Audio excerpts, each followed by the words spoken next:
A federal judge in Seattle just signed a temporary restraining order blocking Trump's executive order on birthright citizenship that he signed on day one in the Oval. The federal judge in Washington state calling it a blatantly unconstitutional order. Lawyers representing the four Democratic-led states leading the lawsuit saying they're thrilled about this block.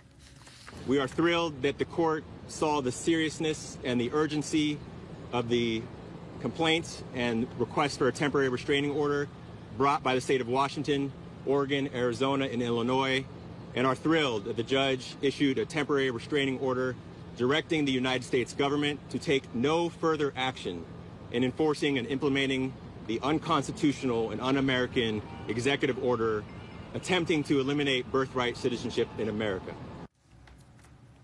Joining me now, White House correspondent Mary Alice Parks and our Matt Rivers, who's along the border there in San Diego. Well, the blocking has begun. Mary Alice, let's talk about the reasoning the judge gave for blocking Trump's order. Yeah, it took him only 25 minutes as the judge was appointed by Ronald Reagan. And he basically laughed the Trump team out of the courtroom. He said, "I have difficulty understanding how a member of the bar can state unequivocally this is a constitutional order. It boggles my mind." Of course, the legal experts I talked to leading up to this hearing agreed. They thought this would be shut down, stopped immediately. Look, there's long-standing legal precedent around the 14th Amendment, and especially the way that Trump wrote this EO. Legal experts told me that the fact that they included people, mothers who are here legally but temporarily, and their children, even that makes it harder for Trump to in any way sort of argue the legality of this executive order.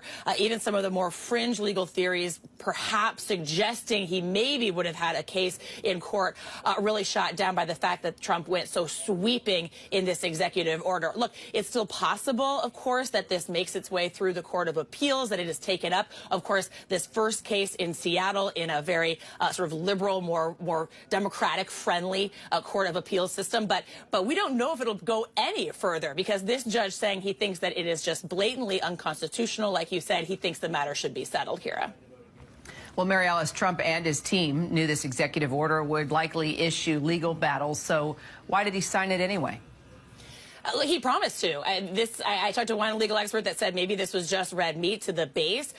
Maybe it was just trying to make good on a campaign promise. It now kind of punts the issue. I mean, there's always the chance that Congress wants to try to amend the Constitution. There's always the chance that Trump will now try to issue a more targeted or more limited EO, chip away at the concept of birthright citizenship. Perhaps he could get away with something much, much more limited in scope.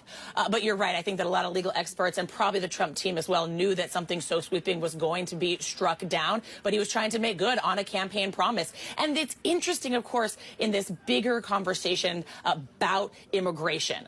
This is a part of, I think, Trump wanting to look so hardline, so maximalist on the border, Kira.